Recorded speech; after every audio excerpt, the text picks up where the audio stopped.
नमस्कार, आप देख रहे हैं आज का मुद्दा। मैं हूं आपके साथ शैलेंद्र चौहान। आज योगी आदित्यनाथ ने सीएम पद की शपथ ले ली है। उनके साथ 52 मंत्रियों ने भी शपथ ली है। वहीं कई सारे दिग्गजों की छुट्टी भी हो गई है। वहीं कई लोग नए चेहरे के रूप में शामिल हुए हैं।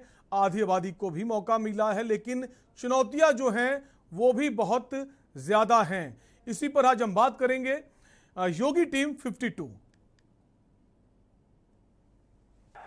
मैं आदित्यनाथ योगी ईश्वर की शपथ लेता हूं कि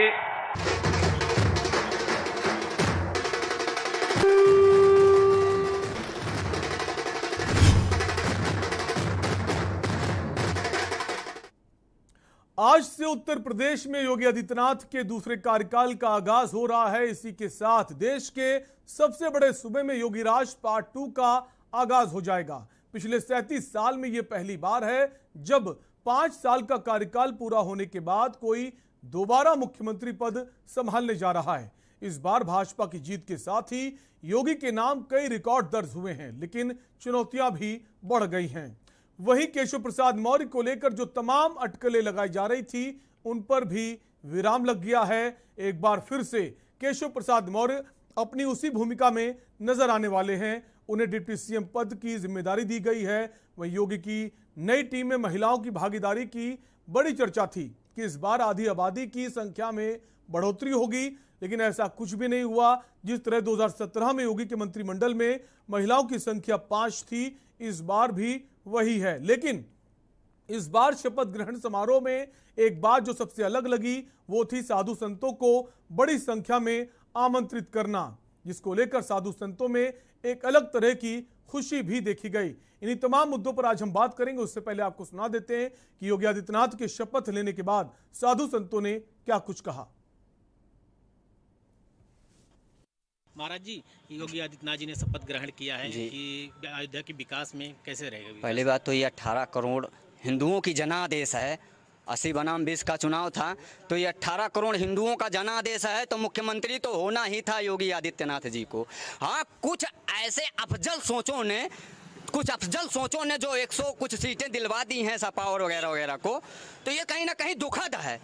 तो अब राम न होंगे तुलसी के अरमानों में और काफिर बन के पड़े रहोगे बाबर के तहखानों में। मैं उनको बताना चाहता हूँ, उन अफजल सोचों को। नहीं, प्रशासन बहुत अच्छा काम कर रहा है। प्रशासन लोग सब काम कर रहे हैं, ऐसा नहीं कि पुलिस प्रशासन काम नहीं कर रहा है। लेकिन एक दर्द टीस इस बात का है कि कोई मंत्री आया होता और कोई व्यक्ति आया होता, आश्वासन दिया होता, वेदांता में जाकर उसको देखे होते, कुछ आर्थिक मदद दी होती तो एक और खुशी बात होती।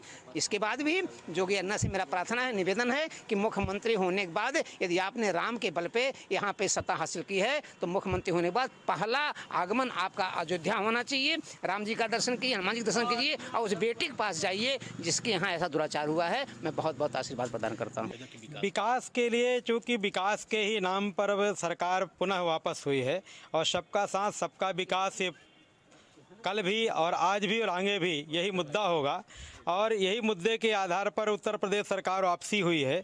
भारतीय जनता पार्टी आदित्यनाथ जी की सरकार बनी हुई है, तो निश्चित रूप से विकास हो रहा था, होगा भी, इसमें कोई संशय नहीं है। लेकिन साथ साथ अयोध्या का विकास पौराणिक दृष्टि से होना चाहिए। जो पौराणिकता, जो प्राचीनता है, जो पुराणों में वर्णित है, उसका भी ध्यान रखने की, उसका भी ध्यान आकर्षण होना चाहिए, उसकी तरफ भी ध्यान दे और उन सब बिंदुओं पे ध्यान दे करके और अयोध्या का विकास और अयोध्या के साथ साथ पूरे उत्तर प्रदेश में जो पौराणिक स्थल हैं उनका भी विकास करने की आवश्यकता है। महाराज जी, कैसा उत्साह है, कैसा माहौल है, आज शपथ ग्रहण हुआ है, कैसा लग रहा है? बहुत अच्छा उत्साह है, क्योंकि पहली बार बहुत दिनों के बाद कोई सरकार रिपीट कर रही है और पूर्ण बहुमत से पुनः राष्ट्रवादियों की सरकार आई है। लोगों में उत्साह है और अपेक्षाएं भी हैं कि पिछली बार की जो कुछ शिकायत है वो समाप्त होंगी। जो कुछ समस्याएं हैं उस पर विशेष रूप से देखा जाएगा। जैसे प्रधानमंत्री जी ने छुट्टा पशुओं की समस्या बोली थी, और अयोध्या में जो अधूरे कार्य हैं वो अपने प्रगति को प्रदान होंगे। दूसरी बात है कि जो सरजू जी में गंदे नाला नाली सब जा रहे हैं, इस पर काम होगा और अयोध्या पर्यटन की अपेक्षा तीर्थाटन के रूप में इसका अधिक विकास हो, यही कामना सरकार से है। सरकार को बहुत बहुत धन्यवाद। अपेक्षित मठ मंदिरें हैं जिसका जिस तरह से जीर्ण शीर्ण अवस्था में है वो गिर रहे, उसका भी हम चाहेंगे, उत्तर प्रदेश सरकार से मांग करते हैं कि उसका भी जीर्णोद्धार हो, उसका जो भी कुंड सरोवर है उसका भी सौंदर्यीकरण हो, और वह योगी आदित्यनाथ जी करेंगे, हम लोगों को भरोसा है।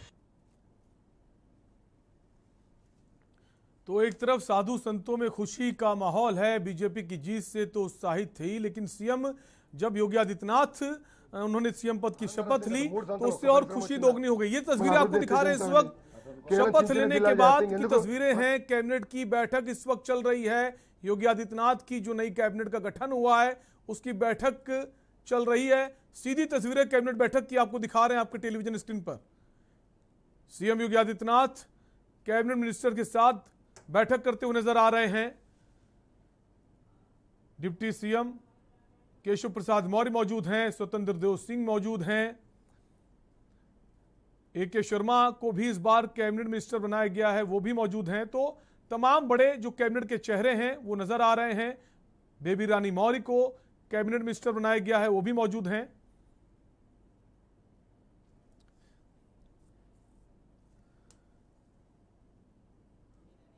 तो शपथ ग्रहण समारोह तो खत्म हो गया, उसके बाद से जिम्मेदारी शुरू हो गई और तुरंत ही कैबिनेट की बैठक भी शुरू कर दी योगी आदित्यनाथ ने। लेकिन शपथ ग्रहण समारोह में खुशी का माहौल था, तमाम नए चेहरों को एंट्री मिली, लेकिन सवाल भी कई सारे खड़े हो गए जिनका जवाब जानने की हम आज कोशिश करेंगे। कई सारे खास मेहमान हमारे साथ जुड़ेंगे। सवाल यह है कि केशव प्रसाद मौर्य को तो आपने डिप्टी सीएम बनाए रखा, लेकिन दिनेश शर्मा को आपने हटा दिया। हालांकि अब जो ब्राह्मण चेहरे की बात सामने आती है, क्योंकि जातिगत समीकरण का ध्यान भी बहुत रखा जाता है राजनीति में, तो दिनेश शर्मा की जगह ब्रिजेश पाठक को डिप्टी सीएम बनाया गया है। इसके अलावा अगर बात करें तो आशुतोष टंडन जो लखनऊ से इस बार फिर से जीते हैं, उनको मिनिस्टर से हटा दिया है, पद से कैबिनेट मिनिस्टर थे पिछली सरकार में। इसके अलावा भी कई सारे नाम है, श्रीकांत शर्मा जो ऊर्जा मंत्री थे प्रदेश सरकार में, उनको भी हटा दिया गया है। सतीश महाना कानपुर से आते हैं, कई बार के विधायक हैं और उद्योग मंत्री थे, काफी समय उन्होंने अपने विभाग में दिया है। तो सवाल भी कई सारे हैं। इसके अलावा आधी आबादी की जो बात हम लगातार करते आए हैं कि आधी आबादी को इस बार शायद ज्यादा मौका मिले, वो इसलिए क्योंकि चुनाव की शुरुआत हुई थी, प्रियंका गांधी वाड्रा ने की थी आधी आबादी को लेकर। उसके बाद से सभी पार्टियों ने आधी आबादी की खुलकर बात की थी। सब ने कहा था कि हम आधी आबादी की अहमियत समझते हैं, उसकी भूमिका को अच्छे से जानते हैं और इस बार उसकी भूमिका को और बढ़ाने का काम किया जाएगा। और कई योजनाओं की भी बात आई कि कई सारी योजनाएं जो हैं जो महिलाओं को फायदा पहुंचाएं, उन पर भी काम करना जरूरी है। तो ये उम्मीद थी कि आधी आबादी जो है उसको ज्यादा मौका मिलेगा, लेकिन ऐसा नहीं है।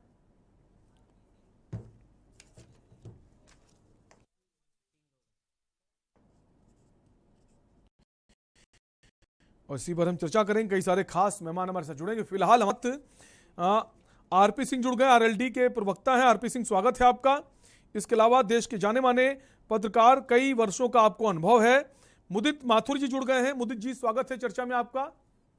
साथ ही साथ रणविजय सिंह वरिष्ठ पत्रकार हैं, कई वर्षों आपने काम किया, जमीन के मुद्दों को आपने तेजी से प्रमुखता से उठाया है, बड़े पदों पर काम किया है। रणविजय जी, आपका भी बहुत बहुत स्वागत।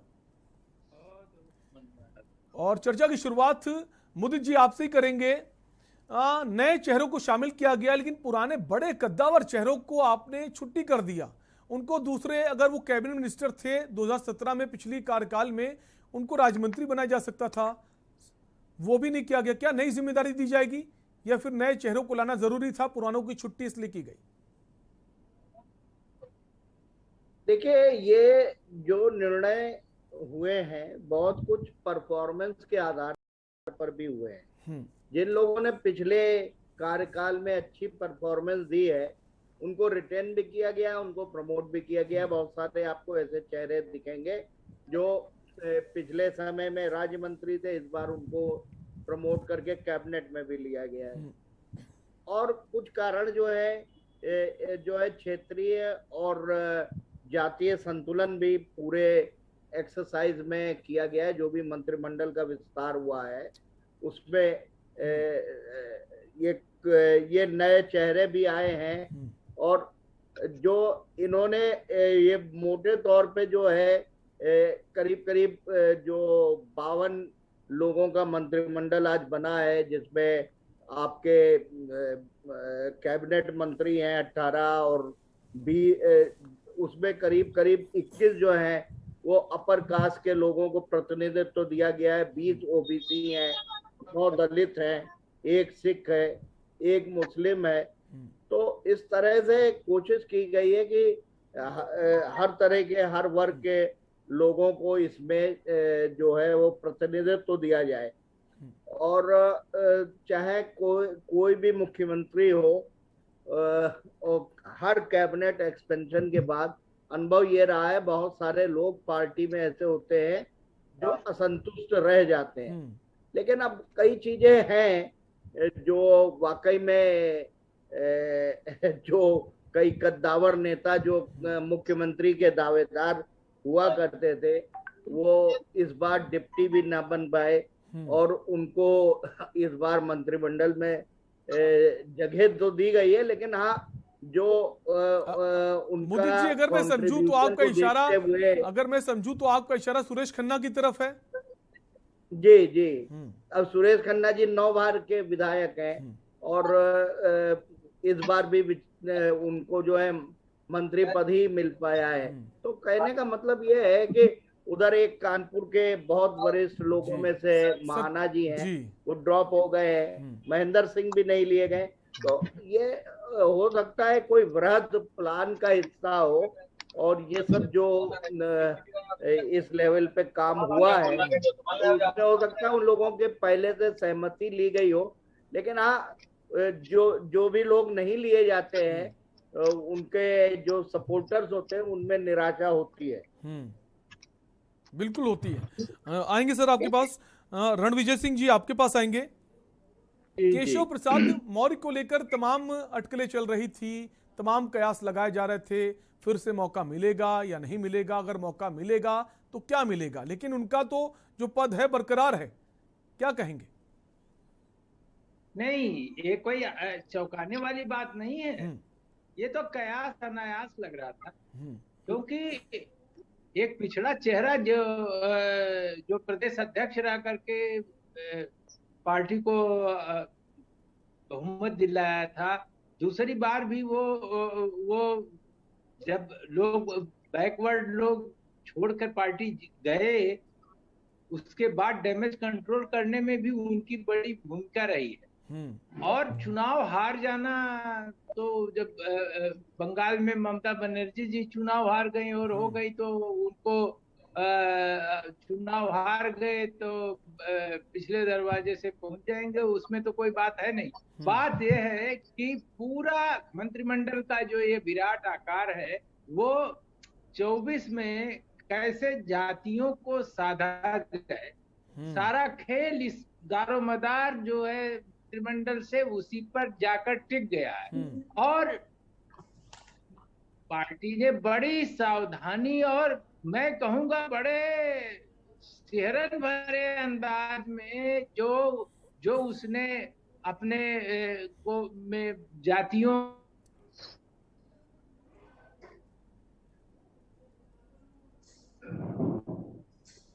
रणविजय जी की आवाज नहीं आ रही। बिल्कुल, जातियों को साधने का जो काम किया जाना था, पहले भी ये तय था कि जो जातियां हैं, जो वर्ग हैं, वो काफी महत्वपूर्ण हैं, उसके हिसाब से और क्षेत्र के हिसाब से किस क्षेत्र में कहाँ हमें ज्यादा जरूरत है कि जी।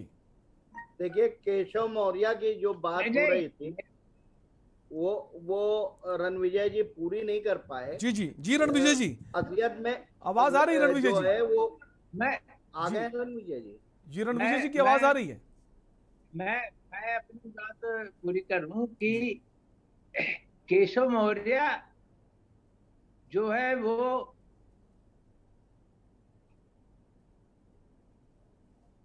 फिर आवाज कुछ गड़बड़ हो, आवाज में थोड़ी सी दिक्कत है, वापस कोशिश करेंगे रणविजय जी के पास आने की। हमारे साथ शायद मुदित जी कुछ कहना चाहते हैं। जी मुदित जी।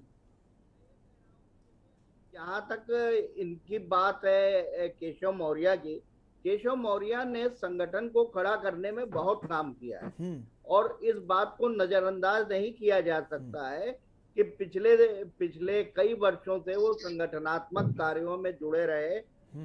एक स्टेज ऐसी भी थी जब उनके पास डिप्टी चीफ मिनिस्टरशिप और अध्यक्ष के प्रदेश अध्यक्ष दोनों पद थे।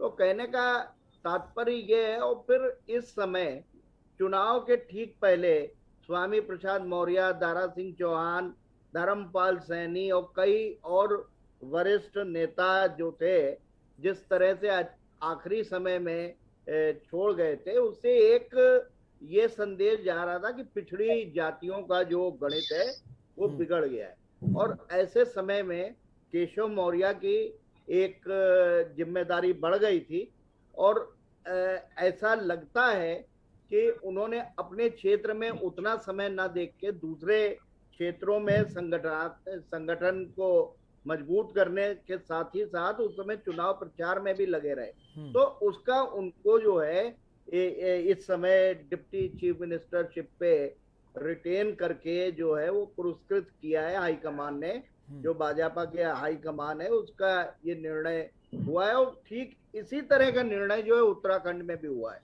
जो पुष्कर सिंह धामी भी हार गए वहां चुनाव और उनको जो है वो उनके कंट्रीब्यूशन को देखते हुए उनको मुख्यमंत्री के पद पे शपथ दिलाई। तो उसी दिन साफ हो गया था कि केशव मौर्य को लेके जो कयास लगाए जा रहे हैं उनका कोई आधार नहीं है। जी, हमारे साथ दो और खास मेहमान जुड़ गए हैं। सुमन गुप्ता हैं, कई सालों का आपको अनुभव है पत्रकारिता का, वरिष्ठ पत्रकार है। सुमन जी, स्वागत है चर्चा में आपका। इसके अलावा एक और वरिष्ठ पत्रकार हमारे साथ जुड़ गए हैं, जनार्दन मिश्रा जी। जनार्दन जी, आपका भी स्वागत है चर्चा में। इसके अलावा हमारे साथ आरपी सिंह बने आरएलडी से। सबसे पहले आरपी सिंह आप ही के पास आएंगे। आरपी सिंह जी, अगर हम पश्चिमी उत्तर प्रदेश की बात करें तो जहां किसान आंदोलन को लेकर तमाम बड़ी बातें की जा रही थी, इस बार बीजेपी को खासा नुकसान होने वाला, लेकिन ऐसा कुछ नहीं हुआ। और इस बार जो मंत्रिमंडल का गठन हुआ है उसमें सबसे ज्यादा संख्या जो है पश्चिमी यूपी की है। 23 मंत्री बनाए गए हैं। देखिए, उत्तर प्रदेश की जनता ने जो जनादेश दिया है उसका हम सब स्वागत करते हैं। और हमसे पश्चिमी उत्तर प्रदेश में राजनीतिक कमियां नहीं होंगी। हमारी पार्टी के राष्ट्रीय अध्यक्ष ने बाकायदा एक 3 सदस्यीय कमेटी बनाई है जो जिले जिले जाकर के समीक्षा कर रही है। हमसे कहाँ पर कमी रही हम सुधार करेंगे। फिलहाल आज का दिन जो है वो कोई आलोचना का दिन नहीं है। आज जिस मंत्रिमंडल ने शपथ ली है, हम सब लोग उनको बधाई देते हैं कि एक अच्छा उत्तर प्रदेश बनाने में बेहतरीन काम करें। लेकिन जो हमारी जिम्मेदारी, जो जनता ने हमको विपक्ष में बैठाने का काम किया है, लेकिन आरपी सिंह जी, अब इससे मुश्किलात भी बढ़ेंगी। जयंत चौधरी की चुनौती है क्योंकि 23 मंत्री पश्चिमी यूपी में बनाना, तो ये एक तरह का मास्टर स्ट्रोक है बीजेपी का कि जो वहां के बड़े बाकी दूसरी पार्टी के जो नेता हैं उनको भी लगे कि अगर हम भी बीजेपी में शामिल हो जाएं तो शायद हमें मंत्री बना दिया जाए। एक संदेश दिया गया है। इनसे रिपीट करिए, मैं आपकी बात। जो इतने ज्यादा मंत्री जो हैं पश्चिमी यूपी से बनाए गए हैं, 23 संख्या है इसकी। अगर पूर्वांचल की बात करें तो 14 मंत्री हैं। तो ये संदेश देने की कोशिश है और सीधे सीधे जयंत चौधरी आरएलडी को निशाना है कि अगर बाकी जो पार्टी, आपकी पार्टी के बड़े नेता हैं, अगर वो बीजेपी में आए तो उनका स्वागत है। अगर आप हमारी पार्टी में होते तो आप भी मंत्री होते। ये संदेश देने की कोशिश है। देखिए, जो लोग जीत कर आए हैं, मंत्री कौन होगा ये तय करना उनका काम है। और हर सरकार की अपनी प्राथमिकता होती है, हर पार्टी की अपनी प्राथमिकता होती है, अपनी रणनीति होती है। तो वो किसको मंत्री बनाते हैं, किसको संगठन में लेते हैं, क्या जिम्मेदारी देते हैं, ये उनका विषय है। हम फिलहाल किसान और नौजवान की जो समस्याएं हैं उनको लेकर के चुनाव में गए। हमको जो अपेक्षित रिजल्ट था वो नहीं मिला। हम उसकी समीक्षा कर रहे हैं। हम आगे भी जो जन समस्याएं हैं, राजनीति 2-4-10 दिन के लिए नहीं होती है और हम पूरे उत्तर प्रदेश की जनता की जो समस्याएं हैं उसको लेकर के काम करेंगे। हमको विश्वास है कि हमारी पार्टी को, हमारी नीतियों को जनता स्वीकार करेगी। जो हमसे कमियां रह गई होंगी हम आने वाले चुनावों में उनको पूरा करने का काम करेंगे। फिलहाल हमारी भूमिका जो है वो एक जिम्मेदार विपक्ष के रूप में है।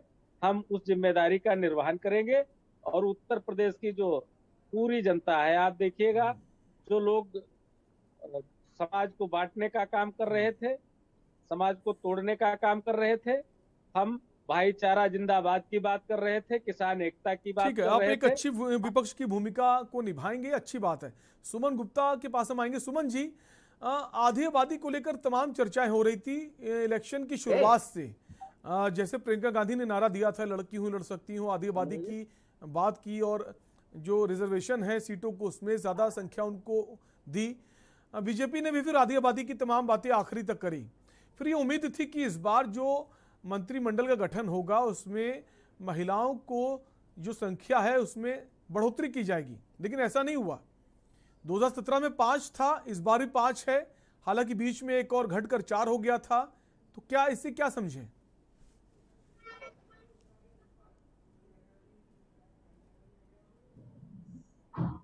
सुमन जी, हम चाहेंगे आप अपने फोन को अनम्यूट कर लें।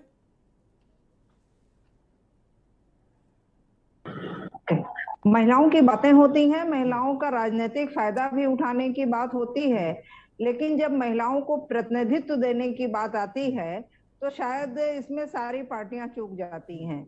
और जब हम नारे की बात करते हैं और जब इलेक्शन में जाने की बात करते हैं तो महिलाओं का हमें वोट चाहिए, महिलाओं के मुद्दे चाहिए, उसके लिए सिर्फ पॉलिटिकल माइलेज के लिए।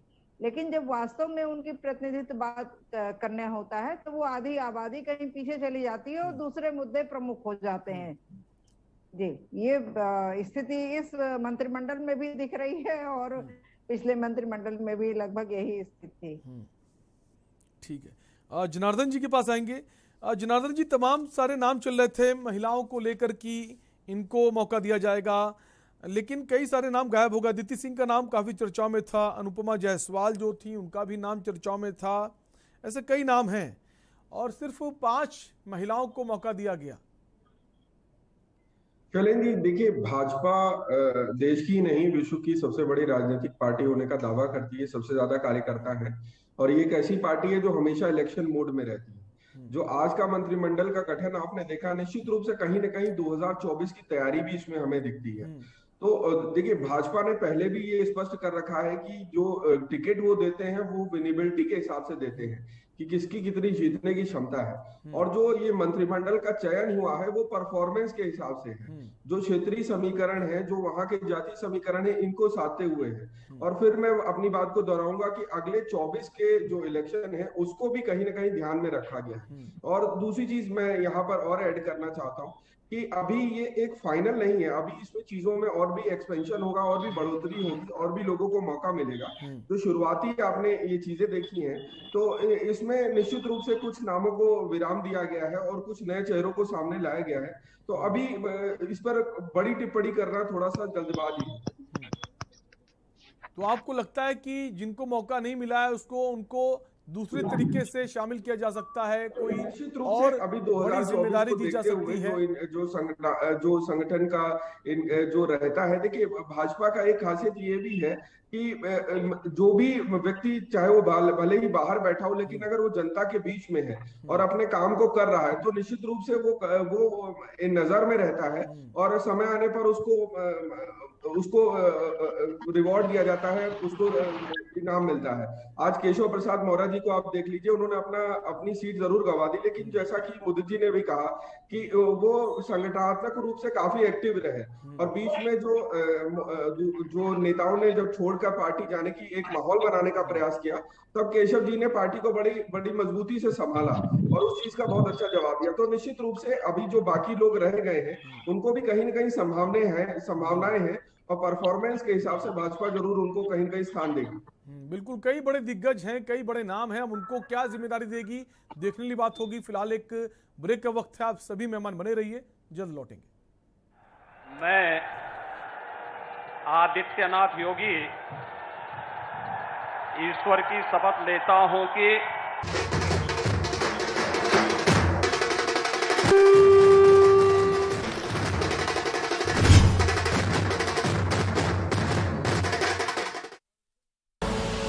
आप देख रहे हैं के न्यूज, खबरों का सारथी। गोल्डी हिंग का तड़का लगे तो सभी दबा के खाते हैं। गोल्डी हिंग कण कण में जान। पर ये दिल है कि चख रहा है उन्हीं अल्फाजों का दूर कितना भी जाओ, इस जुबान से दूर ना जा पाओगे। विमल, बोलो जुबान केसरी। जब पशुओं को मिलेगा प्यार और मिल्को मोर पशु आहार तो दूध बहेगा, मुनाफा बढ़ेगा। मिल्को मोर पशु आहार। सोचिए मत, मेरी और पूरे हिंदुस्तान की तरह आप भी समर कूल कूलर और होम अप्लायंसेस लीजिए और बेफिक्र हो जाएगी। खुदी को आजमाया है तो ये अंदाज आया है, खुदी को आजमाया है तो ये अंदाज आया है। तुम में भी मैं हूं, शुद्ध प्लस पान मसाला। करें अपने जीवन को कृतार्थ, सुने श्रीमद् भागवत कथा रोज प्रातः 6 बजे मेरे साथ सिर्फ के न्यूज इंडिया।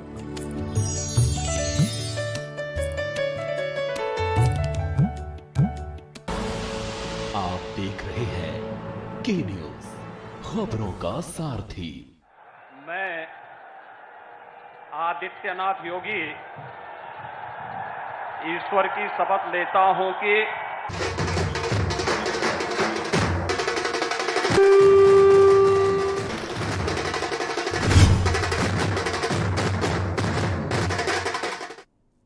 ब्रेक के बाद आपका स्वागत है। आप देख रहे हैं आज का मुद्दा और हम बात कर रहे हैं। आज योगी आदित्यनाथ ने मुख्यमंत्री पद की शपथ ले ली। उनके साथ 52 मंत्रियों ने शपथ ली है।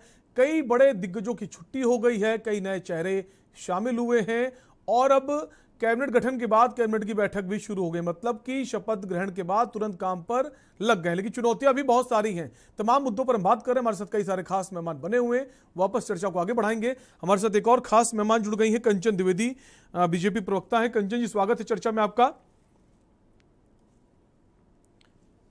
और कंचन जी, आप ही के पास आएंगे। जब शुरुआत हुई थी इलेक्शन की, जैसा भी सवाल हमने सुमन जी से भी किया था कि महिलाओं को लेकर तमाम बड़ी बातें की गई और आधी आबादी ने बहुत जमकर वोट किया है बीजेपी को इस बार। चाहे वो ऐसे वर्ग जातियों की थी जहां उन्होंने पहले कभी वोट नहीं किया, उसका फायदा बीजेपी को मिला, बहुमत से सरकार बनाई। जो उम्मीद थी लोगों की कि इस बार महिलाओं की संख्या ज्यादा होगी, ऐसा नहीं हुआ। कंचन जी,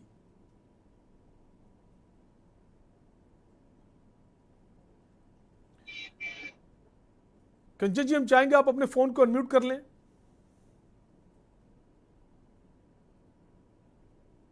हेलो जी, आवाज आ रही है आपकी। ओके, चौहान साहब, पहले तो बहुत बहुत नमस्कार आपको, हमारे पैनलिस्ट को भी सभी को मेरा नमस्कार। बाकी एक बात जो आपने पूछा उसके लिए मैं आपको जवाब देना चाहूंगी। हमारे साथ में इस बार क्या हमेशा से ही मातृशक्ति रही है और मातृशक्ति की वो ताकत होती है जो आपको कहीं से कहीं भी पहुंचा सकती है। और जब मातृशक्ति ये समझ जाती है कि हमारे लिए हितैषी कौन है, हमारे लिए हमारा सोचने वाला कौन है, तो अगर वो जिसके साथ जुट जाएगी, जिसके साथ लग जाएगी, वो विजय हो जाएगा। जैसा कि भारतीय जनता पार्टी के साथ हो रहा है, हमारे साथ हो रहा है। और हमने उनके लिए हमेशा से सोचा है, क्योंकि हम लोगों के हमेशा से ये दिमाग में, हृदय में ये हमेशा से रहा है कि हमें उनकी सुरक्षा, उनकी रक्षा और उनके हितों के लिए और उनका जो एक सपोर्ट है वो लेकर के चलना है। और वो हमने किया और उसी का परिणाम है कि हमें हमारे साथ इस बार महिलाएं और भी अच्छी संख्या में जुड़ी हैं, जो कि 2014 से जुड़ी हुई हैं और अब लगातार और जुड़ती चली जा रही है।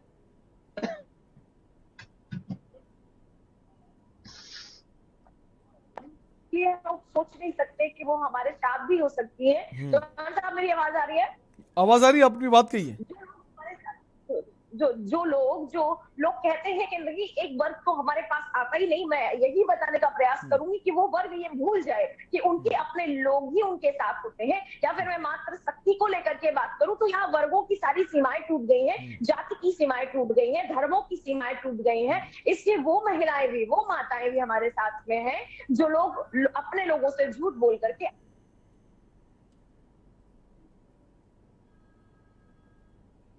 रहती हैं और उन्हीं के वजह से हम सब आज यहाँ हैं। उनके ही साथ की वजह से हम सब यहाँ हैं, तो हमें उनके बारे में जरूर सोचना है, उनकी हर एक सुरक्षा का ख्याल हमें रखना है। ठीक है। शैलेंद्र जी का सवाल कुछ और था, आपने जवाब कुछ और दिया। शैलेंद्र जी कह रहे थे कि जब आपकी मात्र शक्ति जो है 41 जीत के आई है, तो आपने उनको इतना कम प्रतिनिधित्व क्यों दिया है?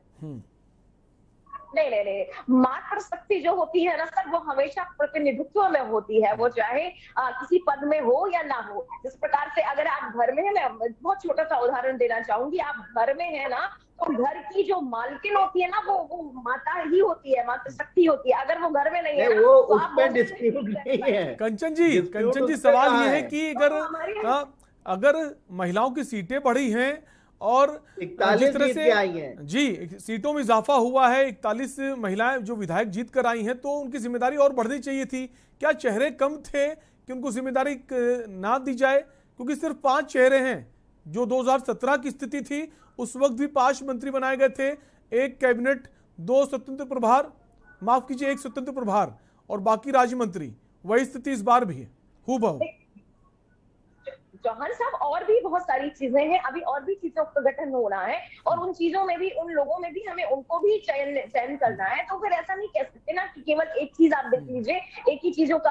अभी हमें संगठन के बारे में भी सोचना है और उन चीजों के बारे में, और फिर हम कहीं ना कहीं हर जगह पर उनको भाग देना चाहते हैं, उनको पद में रखना चाहते हैं। तो इस चीज को केवल मत देखिए, इन चीजों से मत तौलिए, क्योंकि जब उनका सपोर्ट रहेगा, जब वो जड़ में होंगी, जब वो न्यू में होंगी, तभी ये जो हमारी पार्टी की जो एक मंजिल है या फिर महफिल है या फिर जो ये मकान है, वो सज करके रहेगा। तो हमारी नींव है, मात्र शक्ति हमेशा नींव होती है। इसलिए तो हम चाहेंगे कि वो अपना नेतृत्व नीचे से करें, संगठन से करें, और जो भी ऊपर के लिए जिनकी आवश्यकता है, वो हमारे साथ होंगी।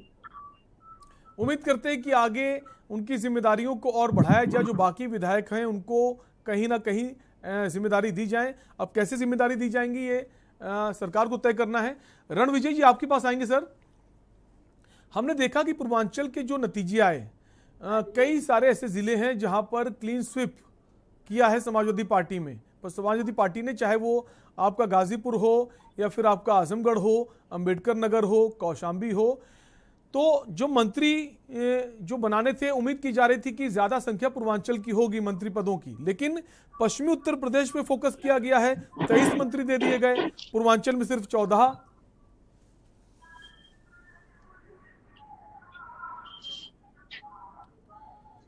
रणविजय जी, क्या आप हमें सुन पा रहे हैं?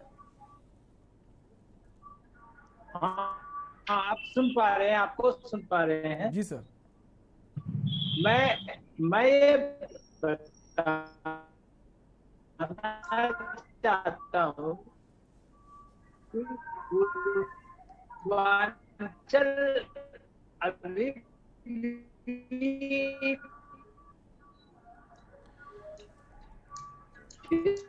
रणविजय जी की आवाज हमारे तक ठीक से नहीं आ पा रही है, वापस कोशिश करेंगे उनसे जुड़ने की। जनार्दन जी बने हुए हैं, जनार्दन जी आप ही के पास आएंगे। जो पूर्वांचल में कई ऐसे जिले हैं जहां पर बीजेपी को एक भी सीट नहीं मिली, लेकिन जो मंत्री बनाने की बात है, अपने पश्चिमी उत्तर प्रदेश के लोगों को ज्यादा मौका दिया। इसे क्या देखें कि जहां पर हमें फायदा मिला है, जहां किसान आंदोलन फेल हो गया, वहां पर एक बार और जोर दिखाएंगे, ताकत लगाएंगे, शायद 2024 में और ज्यादा फायदा मिले। जनार्दन जी। जी शैलेंद्र जी, देखिए पूर्वांचल में जो पूरे पूर्वांचल का क्षेत्र है, उसमें योगी आदित्यनाथ जी का काफी प्रभाव है। आप कई नेताओं के नाम ले लीजिए, लेकिन जो MY फैक्टर था, मोदी और योगी फैक्टर, उसने एक बड़ा काम किया है। और कई ऐसे क्षेत्र थे जहां पर हम लोग ग्राउंड पे, जो हम लोगों ने रिपोर्ट ली, जो लोगों से बात करी, तो वो बहुत खुश नहीं थे भाजपा से, लेकिन उसके बाद भी जाकर उन्होंने वोट किया उनको। तो जो चेहरे का जो एक प्रभाव है, वो वहां पर बना रहा। तो वो उस चीज में देखिए, अगर वहां से कुछ कम लोगों को अभी प्रमुखता दी गई है, तो निश्चित रूप से आगे उस चीज को, स्ट्रेटजी को समझते हुए आगे वो उसमें बढ़ावा किया जाएगा, उनको ज्यादा वोट दिया जाएगा। लेकिन पूर्वांचल के लिए मुझे लगता है कि योगी आदित्यनाथ जी ने वहां पर ये समझा है कि उनका स्वयं का जो एक प्रभाव है, उससे ज्यादा फर्क पड़ेगा पार्टी को, इसलिए उन्होंने पश्चिम की तरफ ज्यादा फोकस किया है बजाय पूर्वांचल के। जी ठीक है। मुदित जी बने हो हमारे साथ। मुदित जी आपके पास आएंगे। तमाम सारी बातें कही जा रही थी मंत्रिमंडल का जब गठन होगा, लेकिन बड़ा हैरान करता है कि दिनेश शर्मा जो थे उनको आपने हटा दिया है और जो अपनी सीट नहीं बचा पाए उनको आपने डिप्टी सीएम बने रहने दिया। इसको कैसे समझे सर? देखिए, ये तो भाजपा प्रवक्ता ज्यादा अच्छा बता सकते हैं कि उन्होंने दिनेश शर्मा को ड्रॉप किया है तो उसका उनके पास कोई ना कोई आधार होगा जिस आधार पे उनको ड्रॉप किया गया है। लेकिन जहां तक मुझे लगता है कि परफॉर्मेंस को आधार बनाया गया है और उस नाते कई लोगों को प्रमोट भी किया गया है, कई लोगों को डिमोट भी किया गया है। लेकिन अगर देखा जाए तो कई नाम चौंकाने वाले भी हैं, जैसे महेंद्र सिंह का नाम आता है और इधर दिनेश शर्मा जी का भी नाम है। तो अब देखिए क्या कारण है ये तो बेहतर भाजपा वाले जानते होंगे। लेकिन एक दौर ऐसा भी आया था जब महेंद्र सिंह के ऊपर जो है वो आप पार्टी ने बहुत तरह के आरोप लगाए थे और उसी तरह की चीजें जो हैं मेरे ख्याल कहीं ना कहीं कुछ ना कुछ बातें ऐसी रही होंगी जिसके कारण लोगों को ड्रॉप किया गया है। और किन कारणों से असलियत में किया गया है ये तो भाजपा प्रवक्ता ज्यादा अच्छा बता सकते हैं। लेकिन मुझको ये लगता है कहीं ना कहीं कोई ना कोई ऐसे कारण थे जिसके कारण उन लोगों को नहीं लिया गया। नीलकंठ तिवारी भी उसमें एक नाम है जी। नीलकंठ तिवारी भी बहुत जी मंत्री थे, पिछली सरकार में मंत्री थे, कद्दावर नेता थे और इस बार वाराणसी की सभी सीटें जो हैं जीती भी हैं बीजेपी ने और 3 मंत्री बनाए गए, लेकिन उनको हटा दिया गया है। हाँ, उनको हटाया गया है। तो जाहिर सी बात है कि कुछ ना कुछ ऐसी चीजें रही होंगी जो कहीं ना कहीं उन लोगों के खिलाफ ये सारे मैं रणविजय जी कुछ कहना चाहते हैं शायद। हाँ, रणविजय जी बोल रहे। रणविजय जी की आवाज हम तक नहीं पहुंच रही है। हम सुमन जी के पास आएंगे। सुमन जी, एक नाम और भी है जो प्रदेश अध्यक्ष थे स्वतंत्र देव सिंह, उनको कैबिनेट में शामिल किया गया है। एक तोहफा माने योगी आदित्यनाथ की तरफ से, क्योंकि ये भी कहा जा रहा था जिस वक्त बड़ी कशमकश चल रही थी, दौड़ा भागी चल रही थी सीएम के चेहरे को लेकर इलेक्शन की शुरुआत में, तब स्वतंत्र देव सिंह जो खुलकर सामने आ रहे थे और खुलकर कह रहे थे चेहरा सिर्फ योगी आदित्यनाथ ही हैं, तो उसका फायदा मिला ये समझे। आप अपने को अनम्यूट कर लीजिए। सुमन जी, हम चाहेंगे अपने फोन को अनम्यूट करना। पिछली सरकार में भी स्वतंत्र देव सिंह जो है वो मिनिस्टर थे और प्रदेश अध्यक्ष और मिनिस्टर दोनों का पद हो जाने के कारण उनको अपनी मिनिस्ट्री छोड़नी पड़ी थी और वो योगी आदित्यनाथ के बहुत करीबी लोगों में से हो गए थे।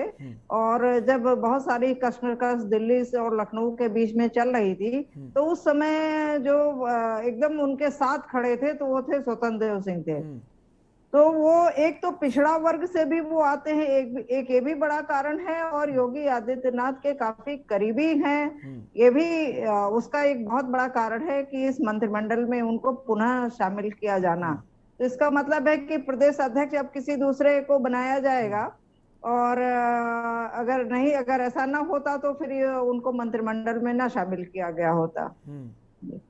जी मुदित जी, जैसे हमने देखा कि केशव प्रसाद मौर्य का जो पद है बना हुआ है वो डिप्टी सीएम फिर से हैं, दिनेश शर्मा को हटा दिया गया, लेकिन रिप्लेस जब किया गया तो उसी जाति के चेहरे को लाया गया है, ब्रजेश पाठक जी को, ताकि जो सवाल है वो ना उठें।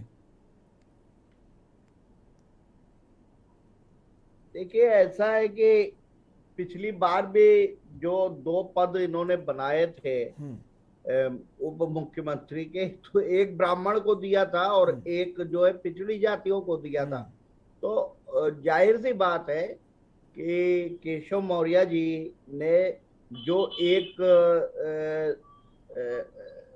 बीजेपी के से स्वामी प्रसाद मौर्य और लोगों के जाने के पलायन के बाद जो है जो एक स्थिति बनी थी उसको संभालने में उनकी भूमिका रही है। तो इसलिए वो पिछड़े वर्ग के बीजेपी में एक निर्विवाद रूप से नेता के तरह उभरे हैं और उसको पूरी तरह से अमित शाह और बाकी केंद्रीय नेतृत्व ने भी मान्यता दी है। तो केशव मौर्य का जो है संगठनात्मक रूप से भी बहुत योगदान रहा है, इसलिए उनको नकार पाना थोड़ा इसलिए भी मुश्किल है क्योंकि जब इसके पहले आपने वहां धामी को हारने के बाद ओथ दिला दी तो फिर यहाँ पे केशव मौर्य की उपेक्षा करने का कोई नैतिक कारण नजर नहीं आ रहा था, तो इसलिए बीजेपी ने दोनों को ही अकोमोडेट किया। बिल्कुल। जनार्दन जी, अगर ये एक बात कहें कि ओबीसी का एक बड़ा चेहरा है केशव प्रसाद मौर्य, उसका फायदा मिला है कि उनको लगता है ओबीसी का इससे बड़ा चेहरा हमारे पास है नहीं। अगर स्वामी प्रसाद मौर्य की बात करें, उन्होंने पार्टी भी छोड़ दी है। देखिए, निश्चित रूप से भाजपा जो है उसका एक बड़ा जो पॉलिटिकल स्ट्रेटेजी है वो जातीय बंधन को तोड़ना चाहती है, और जो खासकर जो परिवारवाद की बार बार वो लोग आलोचना करते हैं वो इस मिथक को तोड़ना चाहते हैं कि जो कंट्रोल रखते हैं एक पर्टिकुलर जाति पर। तो इस पर भाजपा ने पिछली बार भी 2017 में भी आपने देखा काम किया और इस बार भी उसी चीज को उन्होंने दोहराने का प्रयास किया। जो ये मंत्रिमंडल में स्थान मिलता है वो जरूर वो उसको सम्मान देने का प्रयास करते हैं, लेकिन भाजपा का प्रयास यही है कि जो जातियों की जो ये एक मिथक है इसको तोड़ा जाए। और केशव जी का एक जो स्वामी प्रसाद मौर्य और भी जो पिछड़े नेता जब चले गए थे, तो मैंने अभी कहा भी केशव जी ने एक बड़ा स्टैंड लिया था, उन्होंने पार्टी की बात रखी और उन्होंने जो उन पर भाजपा पे आरोप लगाए गए कि पिछड़ा विरोधी है, तो उसका उन्होंने बेहतर जवाब दिया। और हो सकता है, देखिए, चुनाव में जीत हार एक बड़ी मुद्दा नहीं है, लेकिन एक उस क्षेत्र में और स्पेशली जो पूरे पार्टी को लेकर जो एक रिप्रेजेंटेशन था केशव जी का, वो एक बड़ा था जिसको केंद्रीय नेतृत्व ने भी सराहा है और आज आपने देखा मंत्रिमंडल में भी उनको उस चीज का पुरस्कार दिया गया। बिल्कुल। एक नाम हम लोगों से छूट रहा है जिसपे चर्चा नहीं हुई है, वो मुझे लगता है आशुतोष टंडन को जिस तरह से ड्रॉप किया गया जी, एक महाना और एक ये आशुतोष टंडन, ये दोनों ही ऐसे चेहरे थे जो ड्रॉप होना। बिल्कुल। और ये लगातार इनको बड़ा पद हमेशा मिलता रहा है, कोई भी सरकार हमेशा जब भी सरकार रही है। मुद्दों के अलावा देखिए, भाजपा के पास MY फैक्टर जो मोदी योगी फैक्टर है उसने पूरे प्रदेश में काम किया है। तो मुझे लगता है कि उसके बाद जो बाकी नेता, मैंने कहा भी कि बाकी नेता जो नाम लेकर अपना वो दिखा रहे थे, वहां पर चीजें कम काम आई। यही एक कारण रहा है कि इतने बड़े नाम जो चौंकाने वाले नाम है वो लिस्ट में शामिल नहीं है। कंचन जी, जैसे कहा जा रहा है, अभी मोदी जी ने भी कहा कि परफॉर्मेंस को भी आधार बनाया गया है, तो अगर परफॉर्मेंस आधार बनाया गया है तो फिर श्रीकांत शर्मा जो हैं ऊर्जा मंत्री हैं, उनको आपने ड्रॉप कर दिया, तो उनके कार्यकाल में, पिछले कार्यकाल की अगर बात करें तो प्रोडक्शन जो है इलेक्ट्रिसिटी का तो बहुत हुआ है। जहां पहले बिजली कटौती होती थी, अब तो बिजली प्रॉपर बड़े शहरों में मिल रही है, रोस्टिंग कम हुई है। कंचन जी। जी सालन जी, देखो ऐसा होता है ना कि आप इस बात को मानना ही पड़ेगा आपको कि जो भी कार्य है वो संगठनात्मक तरीके से होता है, वो संगठन के दौर पर होता है, संगठन की वजह से होता है। तो इसमें कोई भी अपने ओर से काम नहीं करता, जो भी संगठन के द्वारा कार्य दिए जाते हैं हम उसे ही निभाते हैं, उसे ही करते हैं। तो ये बात ठीक है, ये विचार में आना चाहिए कि उनको क्यों ड्रॉप कर दिया गया या कोई क्यों सरकार में नहीं आया। नहीं कंचन जी, सवाल इस बात को लेकर है ना, जब परफॉर्मेंस की बात की जाती है कि आपने परफॉर्म अच्छा नहीं किया, परफॉर्मेंस तो अच्छा रहा, बिजली ज्यादा से ज्यादा प्रोडक्शन हो रहा है, लोगों को मिल रही है। देखिए, ऐसा है कि इस पर मैं आपको एक दो चीजें कहना चाहता हूँ कि ठीक है, बिजली का उत्पादन बढ़ा है, तो बिजली का एक पावर हाउस लगाने के लिए आपको कम से कम 5 साल का वक्त लगता है। तो जो भी कुछ बड़ा है उसके लिए आप पूर्व सरकारें जो भी रही हैं उनको भी आपको कुछ ना कुछ श्रेय देना पड़ेगा कि उन्होंने अपने समय में कुछ काम ऐसा किया जो मूर्त रूप बाद में ले पाया। जहां तक श्रीकांत शर्मा जी का जिक्र आया है, तो एक सबसे बड़ा घोटाला जो पिछले दिनों पावर कारपोरेशन में हुआ है, वो उन्हीं के कार्यकाल के दौरान जो है मैक्सिमम पैसा DHLF नाम की एक जो है दीवान हाउसिंग एंड फाइनेंस लिमिटेड नाम की कंपनी में लगाया, जो वहां के कर्मचारियों के PF का, और वो डूब गया। इसको लेकर के बहुत ज्यादा आलोचना जो है मंत्री जी की हो रही थी। मुझे लगता है ये भी एक कारण शायद पृष्ठभूमि में रहा होगा जिस कारण से उन्हें ड्रॉप किया गया है। तो मुदित जी, फिर तो ऐसे महेंद्र सिंह की अगर बात कर रहे थे आप, महेंद्र सिंह पर भी तमाम सारे आरोप लगे थे। आम आदमी पार्टी की जो प्रदेश प्रभारी रहे संजय सिंह, उन्होंने कहा था कि जल शक्ति जो मंत्रालय है उसमें घोटाले हुए हैं, आरोप तमाम लगाए। क्या ये माने उनको भी इसलिए ड्रॉप किया गया? ये तो मैंने कहा ना कि कुछ ना कुछ कंट्रोवर्सीज, विवाद उनके समय उनके कार्य प्रणाली को लेके पैदा हुए थे, जिसको लेकर के काफी बात हुई। महेंद्र सिंह ने भी जो है उनके खिलाफ मानहानि का दावा किया है, कहीं वो सारी चीजें कोर्ट कचहरी में, तो उसमें नहीं जाना चाहते। लेकिन हाँ, बहरहाल कोई ना किसी रूप में उनके जो मंत्रालय या उसकी गतिविधियां है वो विवाद का विषय रही है। शायद इसीलिए उनको इस बार मौका नहीं मिला। लेकिन मुदित जी अच्छी तरह तो पार्टी बताएगी। मुदित जी, आरोप तो केशव मौर्य जी पर भी लगे थे, आरोप तो केशव मौर्य जी पर भी लगे थे पिछले दिनों। मुदित जी, सुमन जी कुछ सवाल आपसे कर रही हैं। हाँ, नहीं, मुझे मतलब उनकी गहराई नहीं मालूम है, क्या आरोप लगे थे। आप विस्तृत रूप से बता सकती हैं कि क्या हुआ था?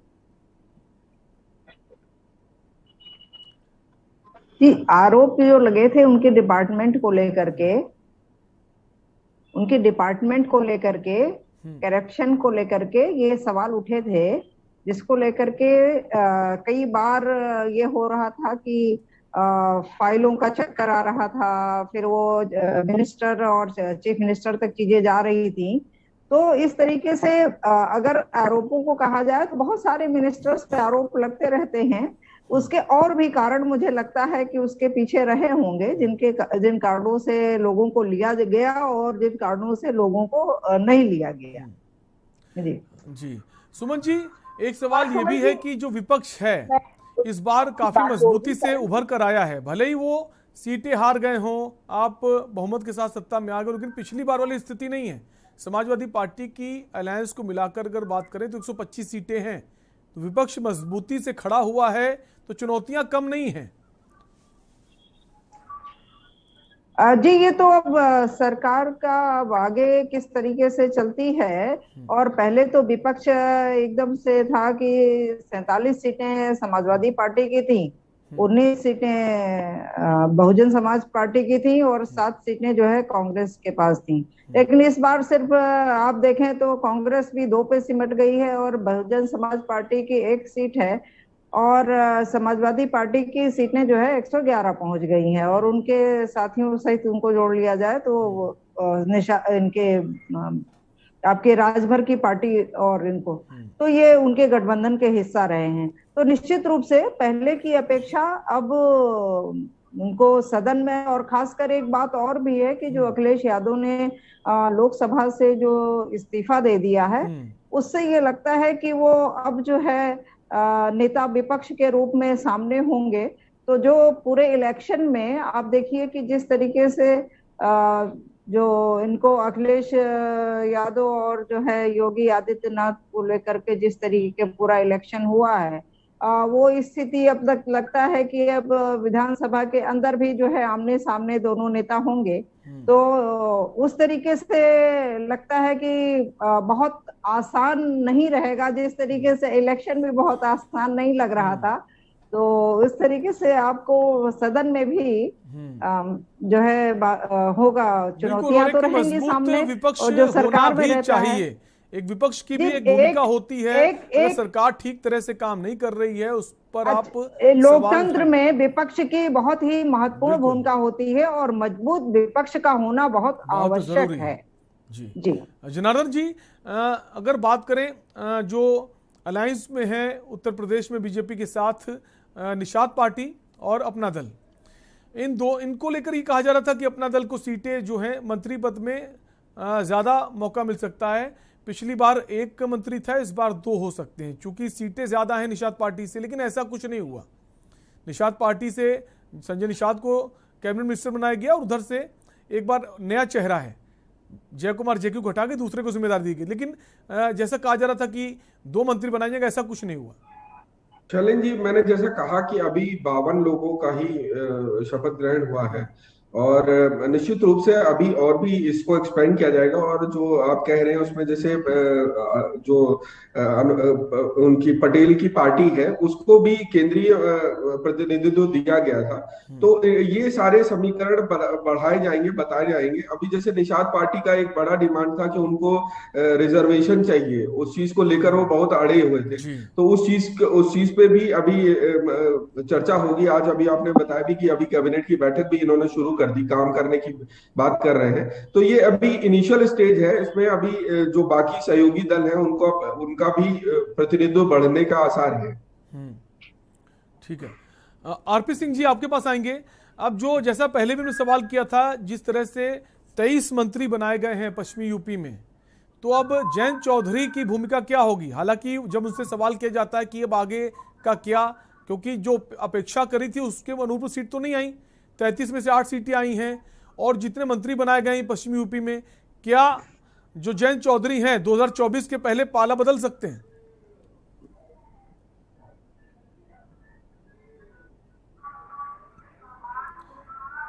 अनम्यूट कर लीजिए आरपी सिंह जी, अपने फोन को आप अनम्यूट कर लें।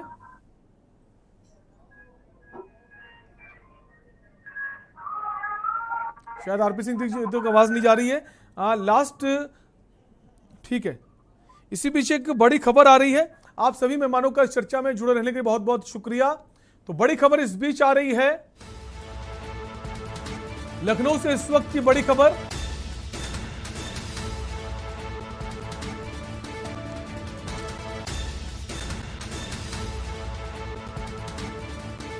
तीस मार्च को हो सकती है आधिकारिक घोषणा। सतीश महाना को विधानसभा अध्यक्ष की जिम्मेदारी दी जाएगी। बड़ी खबर आपको बता रहे हैं, सतीश महाना होंगे विधानसभा अध्यक्ष। 30 मार्च को हो सकती है आधिकारिक घोषणा। तो अभी हम चर्चा ही कर रहे थे, सतीश महाना को मिनिस्टर नहीं बनाया गया है, मंत्रिमंडल में शामिल नहीं किया गया है, लेकिन अब जो खबर आ रही है, सतीश महाना को बड़ी जिम्मेदारी दी जा सकती है। विधानसभा अध्यक्ष होंगे सतीश महाना। 30 मार्च को इसकी आधिकारिक घोषणा हो सकती है। तो यूपी कैबिनेट की जो बैठक चल रही थी उसमें बड़ा फैसला लिया गया है कि पूर्व मंत्री सतीश महाना को विधानसभा का अध्यक्ष बनाया जा सकता है।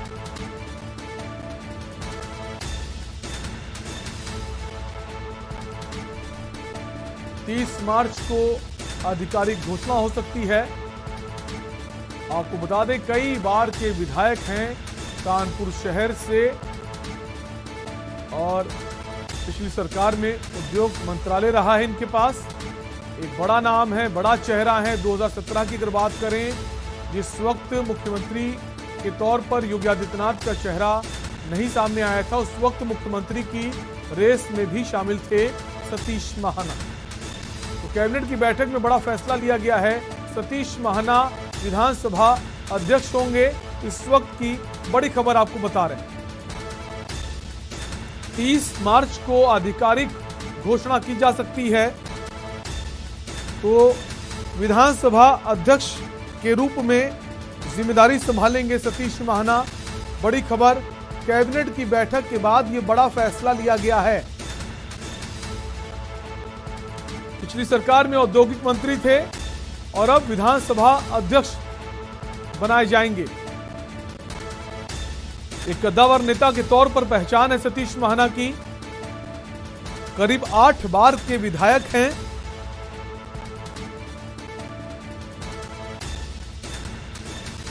दो 2017 की अगर बात करें, जब बीजेपी ने एक बड़ी जीत दर्ज की थी, उसमें मुख्यमंत्री की रेस में भी सतीश महाना का नाम था और उसके बाद उन्हें औद्योगिक मंत्रालय की जिम्मेदारी दी गई।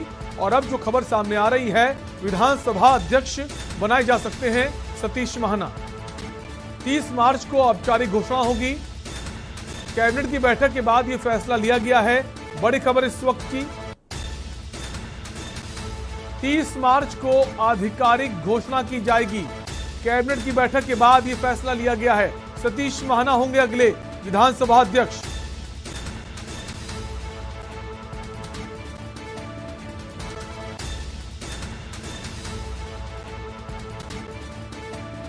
बड़ी खबर इस वक्त आपको हम बता रहे हैं उत्तर प्रदेश की राजनीति से जुड़ी हुई। पूर्व मंत्री सतीश महाना विधानसभा अध्यक्ष बनाए जाएंगे। कैबिनेट की बैठक में यह फैसला लिया गया है। 30 मार्च को आधिकारिक घोषणा होगी। एक बड़ा नाम है सतीश महाना उत्तर प्रदेश की राजनीति में। कद्दावर नेता के तौर पर पहचान है। करीब 8 बार के विधायक रह चुके हैं। लगातार अपनी विधानसभा से जीत दर्ज करते आ रहे हैं।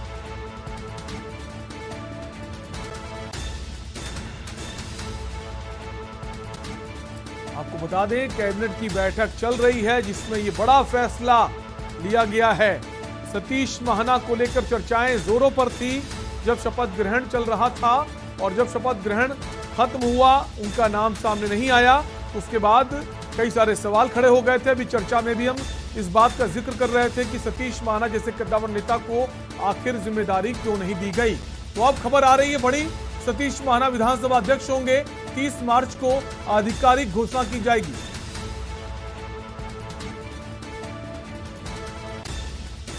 और इसी खबर पर ब्यूरो चीफ हमारे उत्तर प्रदेश के दिनेश त्रिपाठी जुड़ गए हैं। दिनेश, अब जो खबर सामने आ रही है सतीश महाना को मान लें अगले विधानसभा अध्यक्ष। जी बिल्कुल, भारतीय जनता पार्टी के सीनियर मोस्ट विधायक, करीब 7 बार के विधायक सतीश महाना को अगला विधानसभा अध्यक्ष बनाया जाएगा। भारतीय जनता पार्टी सूत्रों से आज पता चला है कि 30 मार्च को आधिकारिक घोषणा नहीं बल्कि 30 तारीख को ये पदभार ग्रहण करेंगे। इसकी आधिकारिक घोषणा कल या परसों हो जाएगी और सतीश महाना अगले विधानसभा अध्यक्ष का पदभार ग्रहण करेंगे।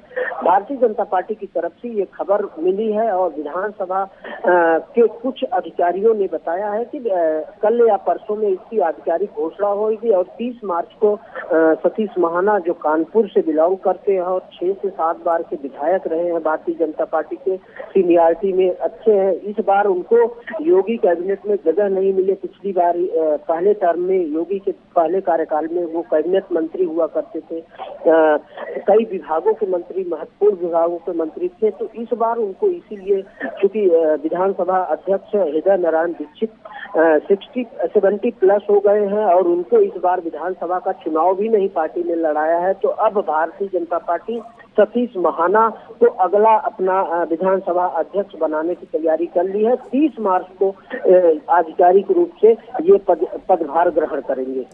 दिनेश, अचानक से फैसला लिया गया कि पहले से सोच रखा था सतीश महाना को ये जिम्मेदारी दी जाएगी, या फिर कैबिनेट की जो बैठक शुरू हुई तो उसमें कई जो बड़े नाम छूट गए उनको एक जिम्मेदारी दी जानी थी, तब ये फैसला लिया गया? जी बिल्कुल फलन जी, ये अचानक निर्णय लेने वाला निर्णय नहीं है, क्योंकि सतीश महाना को सीनियरिटी में भी है। इनसे सीनियर सुरेश खन्ना है। सुरेश खन्ना आज कैबिनेट मंत्री पद की शपथ ली है, तो अब ऑप्शन केवल सतीश महाना बचते थे सीनियरिटी में। तो ये निर्णय भारतीय जनता पार्टी की तरफ से सोची समझी हुई है, इस पे मंथन हुआ होगा, तभी पार्टी ने ये निर्णय लिया है कि सतीश महाना को ही अगला विधानसभा अध्यक्ष बनाया जाए, क्योंकि उनको कैबिनेट में नहीं शामिल किया गया। आज करीब 1 दर्जन से अधिक कैबिनेट और राज्य मंत्री कुल मिला के 50 के आसपास कैबिनेट, स्वतंत्र प्रभार और राज्य मंत्रियों का शपथ ग्रहण समारोह हुआ। मुख्यमंत्री के साथ उन्होंने शपथ ली, तो उसमें सतीश महाना का नाम नहीं था, जबकि सुरेश खन्ना का नाम था। इनसे 1-2 बार के अधिक बार से विधायक वो है, 7 या 8 बार के विधायक रहे हैं। सीनियरिटी में वो आते थे, तो उनका कैबिनेट में आज शपथ जब वो लिए तो ये तय माना जा रहा था, मीडिया गैलरी के लोग भी ये तय मान लिए थे कि अब सतीश महाना पे ही मुहर लगेगी विधानसभा अध्यक्ष के लिए, क्योंकि उधर हृदय नारायण दीक्षित भी रिटायरमेंट के करीब है, वो इस बार विधानसभा नहीं लड़े हैं, तो सतीश महाना ही पार्टी के ऑप्शन बचते थे। इसलिए सतीश महाना पे लगभग मुहर लग चुकी है।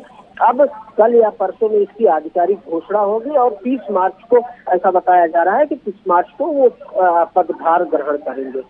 दिनेश, एक और पद है, उसको लेकर तमाम तरह की चर्चाएं, ये जिम्मेदारी किसको दी जाएगी? अगर प्रदेश अध्यक्ष की बात करें, स्वतंत्र देव सिंह को कैबिनेट में शामिल कर दिया गया है, प्रदेश अध्यक्ष एक बड़ा पद है, अब इसकी जिम्मेदारी कौन संभालेगा?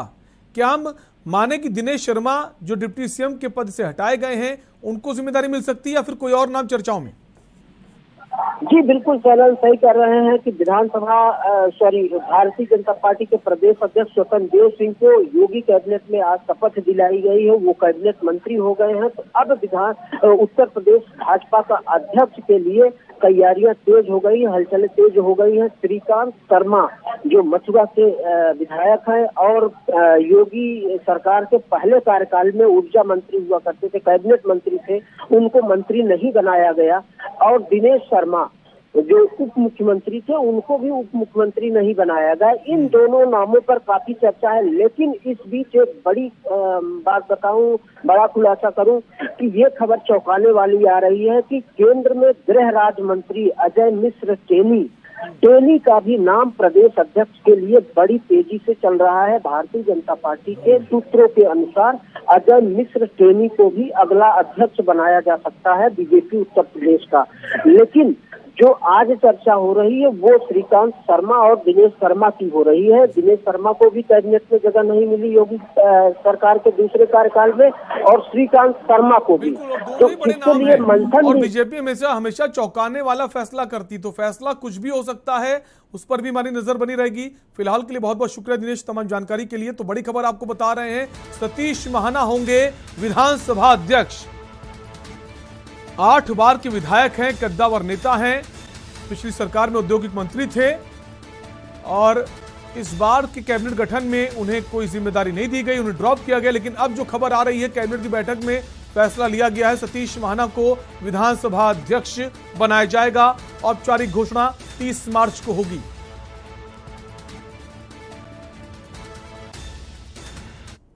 और फिलहाल के लिए आपसे लेंगे इजाजत। देखते रहिए के न्यूज इंडिया। नमस्कार।